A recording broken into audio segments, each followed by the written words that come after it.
Either way, it's fine with me. We're good either way. Okay. Hi, Mayor. How are you this morning? Fine, and running a few minutes late from another meeting. I just trying to get here and No, run you're around. fine. Appreciate you guys having this. Glad you can make it. Thank you. Dave, I don't know if we've met each other before. Where are you mayor at? City of Washington. Oh, okay. We're with Baker Tilly. I'm with Baker Tilly. So Okay. Yeah, we I know do a lot of you- work with Baker Tilly Yeah. over the years before I got in here and still. So, Yes. yeah. Very good. Okay, well, I will go ahead and get started. Definitely want this to be conversational and beneficial to you guys. So these are somewhat standard slides. I'm going to hit on some of the new reporting requirements that are out with the ARP, which is probably the most current the current ongoings right now.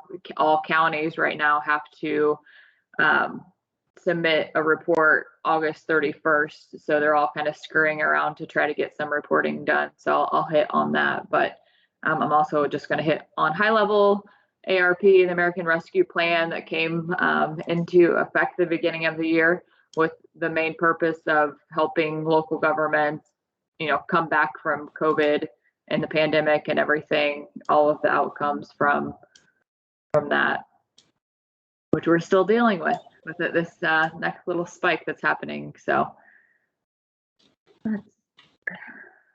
So in general, I'm going to be talking about the fiscal recovery funds, which is over this orange section, which affects local governments and tribal governments throughout the country. And 130 billion of the 350 billion that came from ARP is coming to local government. So, at this point, you all have received your distributions of funds, the first half of them. So this is maybe old news at this point, but that number is very real at this point. And then in addition to the fiscal recovery funds, in addition to the fiscal recovery funds, there are a whole lot of other buckets of funds that different departments of federal government have received monies from the American Rescue Plan, or ARPA, ARP. You're going to hear both of those terminologies being used. And the other buckets of funds are for these various topics like recovery. Schools have their own separate pot of money, housing, small business, and helping small businesses come back. There's some about transportation and infrastructure coming out of ARP, water and energy. The restaurants and monies have already been. So, and then public health and emergency connectivity fund. So those are just some other topics and other departments of federal government, which we're going to get into here in a second, that have received funds from the American Rescue Plan. So these are all the kind of broad topics, I would say, the ARP monies can be used for in different ways, shapes, and forms. And again, we'll kind of get into each one of these individually. So along the lines of individual assistance, business assistance, and not-for-profit, your fiscal recovery funds, the local funds that you all have received, can be used for those just topics in general. I know there are definitely some communities that have put into place small business grant programs or nonprofit grant programs in which they've come up with standards. Folks can apply for those monies. If they fit within all of the different parameters of those grant programs, then they can get some of the ARP monies that the local governments are getting directly. And so that is something, again, that we're seeing.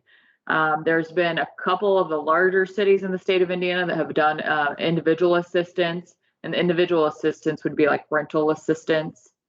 So I do know, like Fort Wayne, for example, put in a rent assistance program, which they've gotten a ton of response for. So in addition to the fiscal recovery funds, which again are the funds that you all have received, these are all of the other various departments of federal government that have received funds related to these three topics up above. And so if these three topics are something your community really needs and it was hit hard with, then I would suggest that you think bigger picture and outside of the box from just the FRF funds and look at these other federal government departments that receive funds that are, for the most part, competitive grant programs through these different departments of federal government. So just something more to be aware of. For the topics of infrastructure, schools, and transportation, FRF funds to a certain extent can be used for these types of projects. Again, the schools have received their own separate bucket of monies. So I'm not going to plan to really talk about schools much on this call. But in addition to the FRF monies, again, there's this Coronavirus Capital Projects Fund, which we're still waiting on more detail from the federal government on that, and is something that a lot of folks are very interested in to see what that all will entail. But then again, there are all of these other federal departments of government that have received funds that you can do projects with. And I know one that this group of folks might be interested in are the EDA, the U.S. Department of Commerce, and their EDA grant program received $3 billion of funds through ARP, and they have rolled out all of their requirements as of a couple of weeks ago. That is a competitive grant program that you can apply for. A lot of projects in the state of Indiana that we have seen be successful is EDA wants to spend the monies on public infrastructure, but they want to see that private jobs are being created. So, for example, if you have an industrial park that is ready to be built out, needs to become shovel ready, has public infrastructure needs, you could apply for this EDA grant fund, get those funds. It's an 80-20 match, which is great for the local government. So the 20% would be the local government match. And then they again want to see the private jobs created. So if you have a company that's looking at your community to locate there already, this is a perfect opportunity for you to come in, request EDA grant funds to put in the public infrastructure, and then that company would then be able to locate on that in that particular industrial park, for example. So that's just one of many examples the EDA grant program is good for. So I would highly recommend, if you're interested and have something related to that, that you would look into those funds. I do know that it's a couple weeks ago when all of the notice of funding is what it's called came out with all of the details, that there's been a huge wave of people applying for those monies. But again, it's quite a bit of money. So even if your community has, you know, a $500,000 project or $1 million project, again, if you can tie it to the jobs, I think you're going to be in a good position to request those funds. And please feel free to stop me as we go here. I do, again, want this to be conversational. Economic development and regional collaboration is another, regional collaboration throughout all of this is something that ARP wanted to happen with, again, coming back from the pandemic, making sure you are thinking a little bit more regionally, using your funds, you know, maybe with another county or another community nearby to make bigger projects happen, is something that they definitely wanted, was a goal of ARP. And then again, in addition to the fiscal recovery funds, these programs are getting funds related to economic development and regional collaboration. Heidi, one of the slides back, the one slide back with the Department of Education, it says libraries on there. Is that for school libraries only, or are we talking also public libraries? I don't know the answer to that question. I can get that answer for you from our libraries team. I don't know this particular one because it's the Department of Education, if it is truly public libraries or if it is, yeah, libraries within schools. I'm pretty sure that the pot of money that schools received, it is schools and libraries, but I can check with our team and get back with you on that. Okay, that would be great. Thank you. Yeah. Mm-hmm. And that pot of money is something different than even what they receive directly. Because they receive directly funds, kind of like the FRF funds, aside from what the Federal Department of Education received. So this slide is just to reiterate that my goal for all of you is to take these dollars as far as they can go. Meaning, you know, if there are state grant programs that are available where you could use these monies to match some of the state grant programs, just so the state grant's not funded from ARP monies, and there's an opportunity to use these ARP monies to match state grant programs. If there are other, again, federal departments that are receiving funds where you can take a request for some of those monies in addition to the local FRF monies that you have to do projects. There are just a lot of different buckets of monies that are at your fingertips right now to be sure not to just come up with a set list of projects that you want to do with the current monies and not maybe a longer list of projects that you want to do with any of these potential monies, and explore what opportunities you have to tap into all of these different competitive grant programs. So, you know, just again, you know, maximizing the funding from all of these various federal and state agencies, I think, is very important. And this doesn't even get into the proposed infrastructure bill that's looming as well that we're following. So I'm just going to go past this because I kind of hit it on the other slide. Again, it's just a breakdown of the state and local government funds. So timing. So originally, everyone thought that they had to have all of their ARP money spent by December of 2024 when the initial plan came out.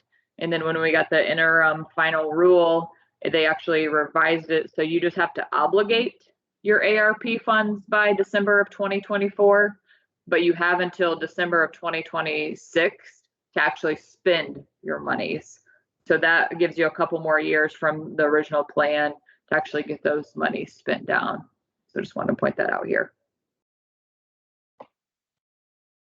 So the tranching of funds, this slide is probably old at this point, but essentially it just says that local governments receive 50% of their funds now, and they will receive 50% a year from the date in which they receive the funds earlier in this year.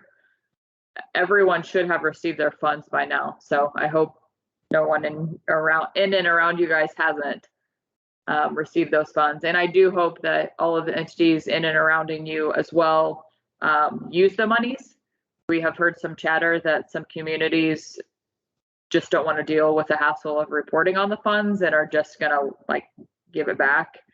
And so I strongly urge that if you have any communities in your county or region area that are talking about that you maybe jump in and assist them with planning on how they can spend those monies. Maybe it's a collective joint project or whatever it may be, just again, working together to make sure that these funds get spent.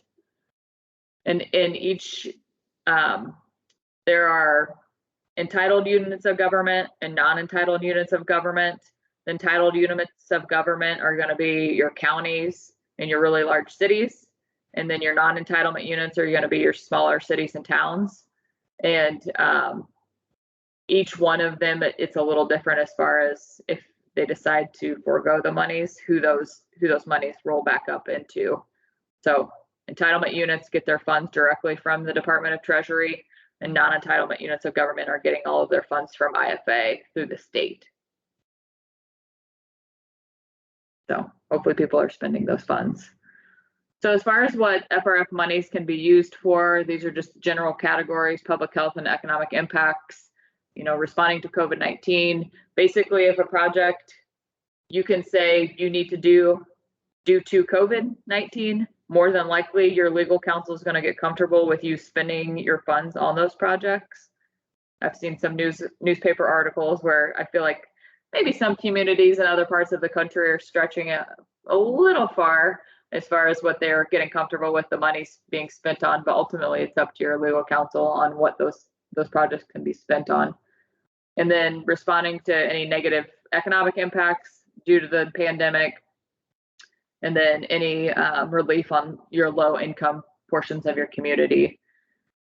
And then revenue loss, we'll get into a little bit. And then infrastructure, which is your water, sewer, stormwater, broadband infrastructure. So as far as your public health goes, really any operating expenses that you had to use because of COVID reasons, if you set up a vaccination clinic, for example, and there were, all of the extra related expenses due to that, you can use your FRF monies to pay for that. Any capital investment, so if you actually had to build a facility or build out a facility, again, for a vaccination clinic or whatever it may be, those capital investments can be used to spend, or FRF monies can be spent on that. If you had to spread out all of your desks and build walls or whatever it may be due to COVID, all of those expenses could be paid with your FRF monies. So again, I would say related to responding to COVID-19, any project that you can say needs to be done due to COVID would kind of fall under this category. As far as the negative economic impacts, this goes back to the individual assistance that we talked about earlier. The small business and nonprofit assistance. I know there are several counties who have some nonprofits as a line item in their budgets. And because nonprofits weren't able to have their annual fundraising events, for example, they are down in total revenue. And so I do know some communities are helping their big nonprofits, especially the ones where they have a budget line item for those nonprofits, to help them get back on their feet or keep going. And then any industries impacted due to tourism or travel, hospitality, again, those all FRF funds can be used to bring back any of those types of government or industry.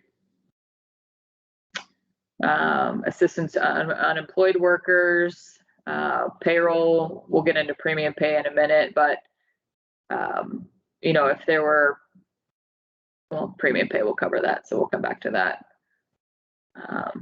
So really just, again, any negative economic impacts you had to your community, more than likely FRF monies could be used to pay for that. Your low income communities obviously are the ones maybe that would have been hardest hit, if they weren't able to work to make rent payments. That's a quick spiral out of control. FRF monies can be used on all of those sides of things, even housing. This investment in housing and neighborhoods, if for some reason something went really astray, you can use the FRF monies to bring that back. Premium pay. So FRF monies can be used to pay premiums to employees.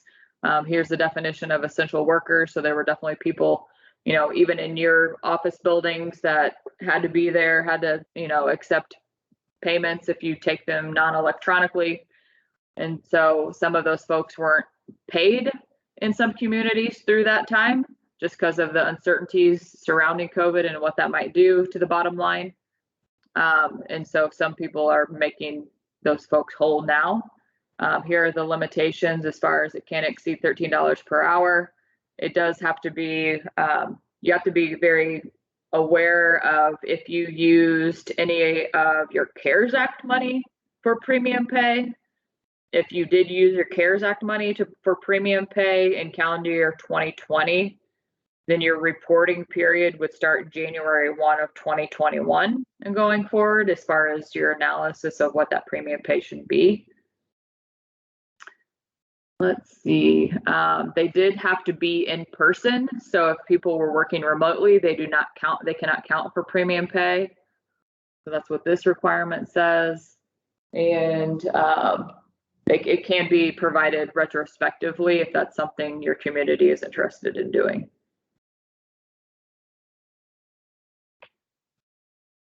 And these are just a couple more slides, which you guys will get these slides.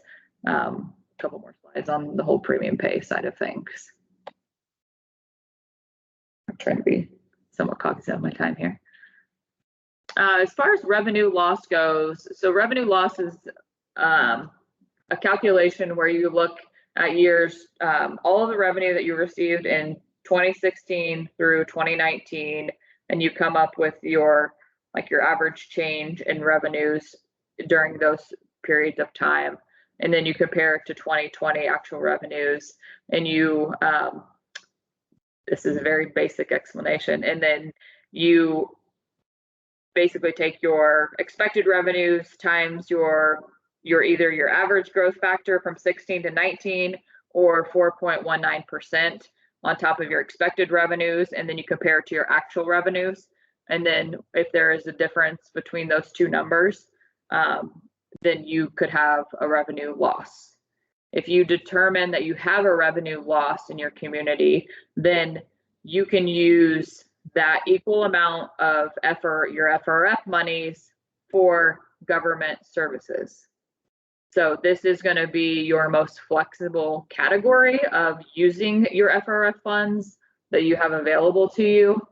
So yeah, once you determine if you have a revenue loss, then that portion of your FRF funds can be used on any government services.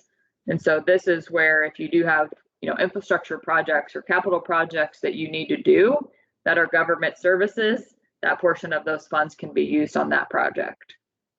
And so a lot of communities were suggesting go ahead and doing this calculation, even if they're hesitant to do it, just because, again, the flexibility of the use of the FRF funds once you determine if you have a revenue loss or not.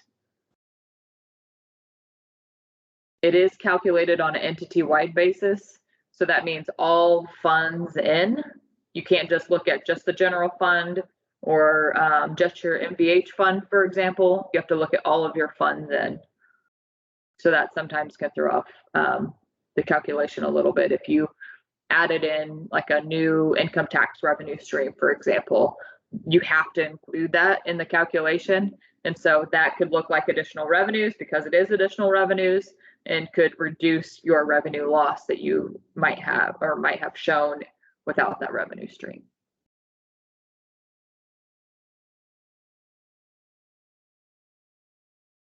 This is just a little bit more detail about the usage of those funds, the government services, and what all that portion of the FRF funds could be used for. It can't be used to pay debt service though, or replenish any of your reserves or rainy day funds, which is a question we've been getting a lot. Any questions on anything so far? No? Okay. The infrastructure side of FRF spending, I would say, is the most straightforward. Water and sewer infrastructure. So here's a list of various types of projects that you can do, related to your water and sewer infrastructure. I'd say we have seen a lot of these types of projects throughout the state of Indiana as far as what people are deciding to spend their funds on. Some like regional sewer districts as well, if that's a thing in your community. You can't use these funds to match the state clean water drinking or the safe drinking water programs. I will add that because it's another question we've been receiving a lot.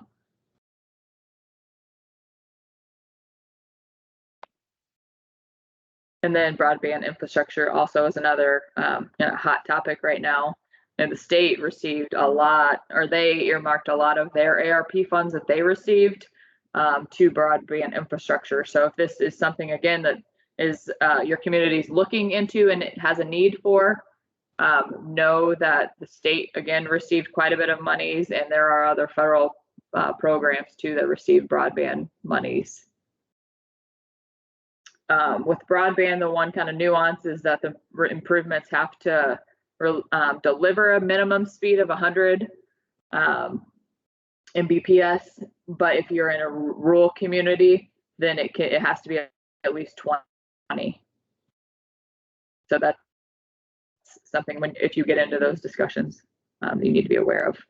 In addition to the actual broadband infrastructure itself, It can be used, these funds could be used for cybersecurity, any other like hardware or software that might be needed related to that as well. We've received a lot of questions whether or not, like if you have grant writers on staff, if those folks can be paid out of these funds, and they can be. And if you have a financial advisor that helps you or a lawyer that gets involved to help you, those folks can be paid out of these funds. Depending upon the allotment of funds that you have, there are federal procurement rules in place as far as getting folks on board to assist you. And so I know that there are like cost cap, like $50,000 cost cap, fee caps.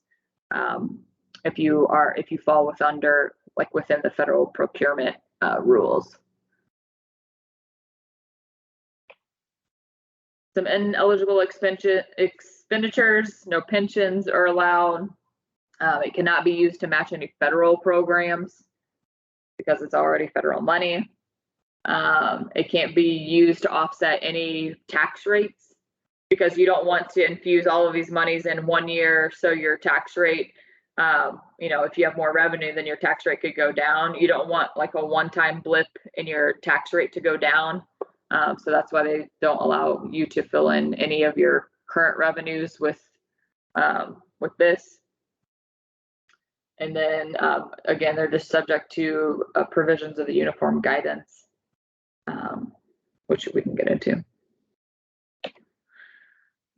So the timeline we already talked about. So compliance and reporting, we'll jump into this. Here is a link to the 33-page document if you want to take a read through it or have more nitty-gritty detail questions. The link is here for you.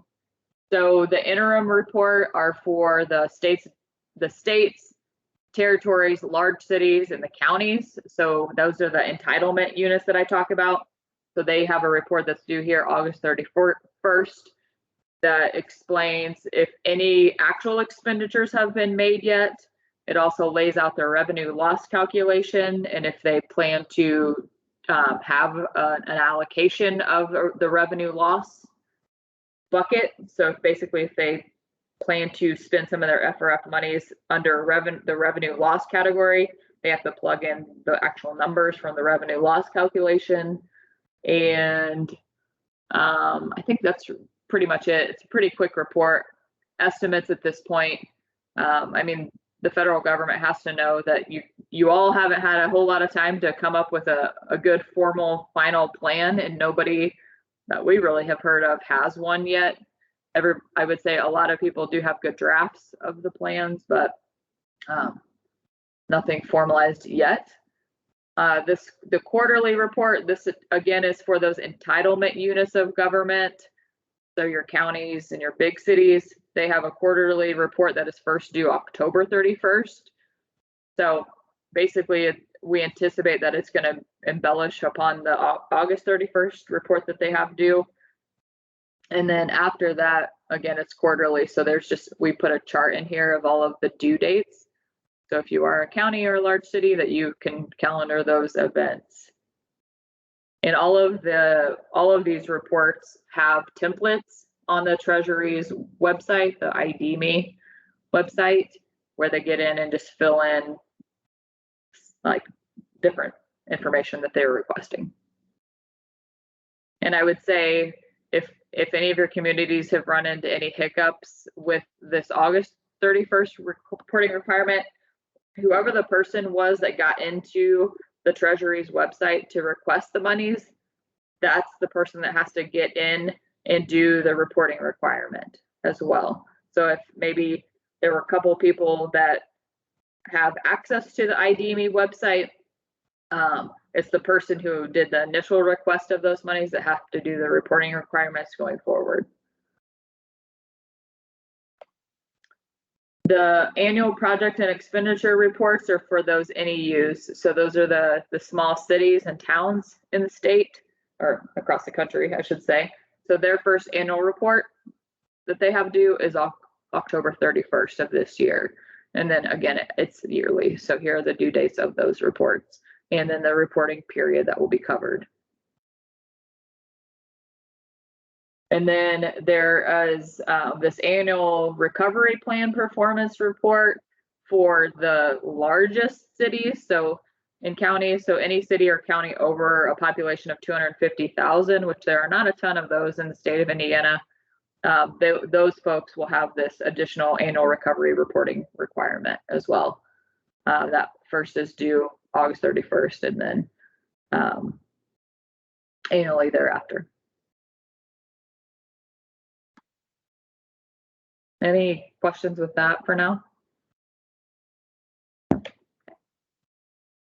This just goes into a little bit more detail of the information that will be required. This is the annual project and expenditure report that will be due for the entitlement units. Just some more information that will be requested.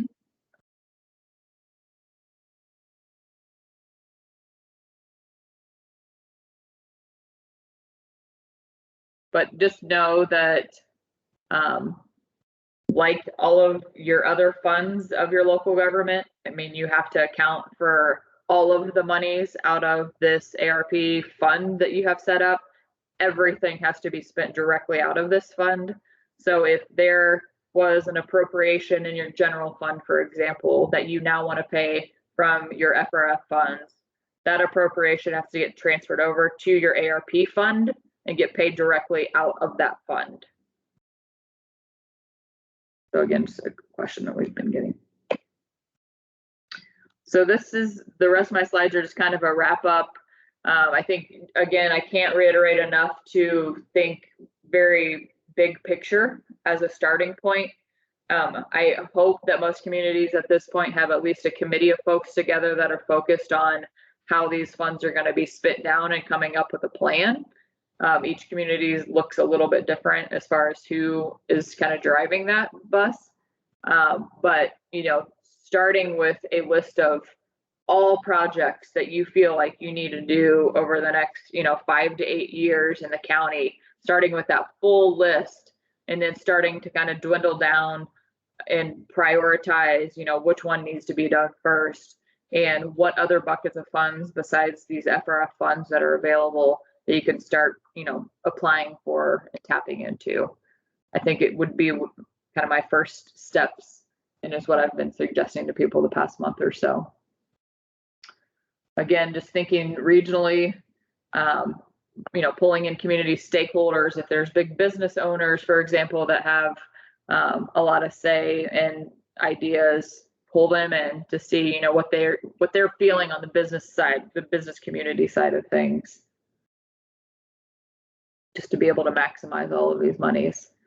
Here's just a kind of a step-by-step list of where we would suggest somebody start in the whole FRF process. I know at this point, everybody's had a little bit more time to kind of digest and, try to figure out where to go from here with it. But here's just a list, an idea. And then we have a whole lot of resources as well that are available to the public. So here's the link to our website. We actually, for some larger communities, have been interested in an online platform for the small business and the nonprofit grant program. And so that's something we can put into place with the use of some of our IT folks. If it's something that you feel like might be big enough to require an online platform. We also have an app now that is a planning tool for communities to use, where it has all of the eligible categories of expenditures, and you can, basically start to plug and play with where it would make most sense to spend those monies. And then that can be distributed out to, community stakeholders and such. It just looks nicer, a little bit more formal and professional looking, I would say, as far as the graphs and stuff that it generates for the spending. So again, you have lots of different opportunities at your fingertips that you guys can utilize if that interests you. So you'll definitely have my contact information if you have further questions for me. I'm sure there are lots of questions flying around all of the time, and yeah, so thank you for having me here today. And again, don't hesitate to reach out with any questions that you have after this presentation that it's generated. But I can also take some questions now if anyone has any.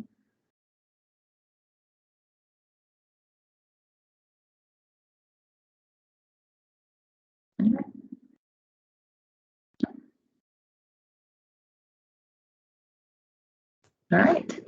Heidi, I do have a question. Yeah. As I was listening in on this, on the reporting piece of it, it sounds like the non-entitlement units, which is going to be mainly all of our area, I believe, is just going to need to do the reporting on October 31st of every year, correct? That's correct. Mhm. Okay, I just want to make sure. So the August 31st deadline is for people in bigger communities or areas, correct? And counties, Okay, county entities, yeah. and that's over the population amount of, So it's any county government. any So that's, county. yeah. So August 31st, any county government needed to go in and do, or needs to go in and do this reporting requirement. That's Okay. 250,000 more or less. That other, this annual recovery plan performance report, that's the only one for the entitlement units of, including counties over 250,000. They have this additional reporting requirement, but all counties of government have this interim report that they have to do. And then they will also all have this quarterly report that is due. And the interim report, on the ID.me portal, there's like 4 steps, and it's like general information and then the expenditure categories. And it again is only reporting on if you have already spent monies on anything. So a lot of counties, because they haven't spent anything yet, or zero, like it's zeros all the way down the board. Step 3 is the revenue replacement calculation, and then step 4 is submitting it. Okay. So it's pretty quick, but the revenue loss calculation piece of it is really, I would say, the main holdup for folks. Right. So we are really busy right now, I would say, doing those calculations for folks. Okay. Because it can be overwhelming as far as what revenues should be in and should be out. Like all agency funds are not included as a part of that calculation. Any federal and state grants that are coming from federal funds, that all has to be excluded from the revenue calculation. So there's quite a few exclusions that have to come out as a part of that calculation. I did have a question from a community yesterday and I wasn't sure, so I told them to get with State Board of Accounts or the Indiana Finance Authority, and because it was a revenue loss Okay. question. And she wanted to know whether it was just the general or whether it was like the water and wastewater that's included in that. So the utility funds for the most part are not included. It's all of the community's funds, but some of the utility funds are not included in that calculation. Okay. And I would say a majority of them are. I'd have to look at my cheat sheet list of the ones that can be included in it. And I don't know if your communities, whoever you were talking with, but also if you're familiar with GFOA, the Government Finance Officers Association, they came out with a template. There is a video on how to walk through that calculation if somebody's trying to do it on their own. Uh-huh. But Okay. I would say most people have a general sense that if you look at your total revenues if you just look at 2019 to 2021, if there was a loss there, and then the expected revenues for 2020 and the actual revenues for 2020, just without basically all in, if there would be revenue losses there or not, just have some general sense. But I mean, I would say there's definitely communities that we're calculating a loss in. Okay. All right, thank you.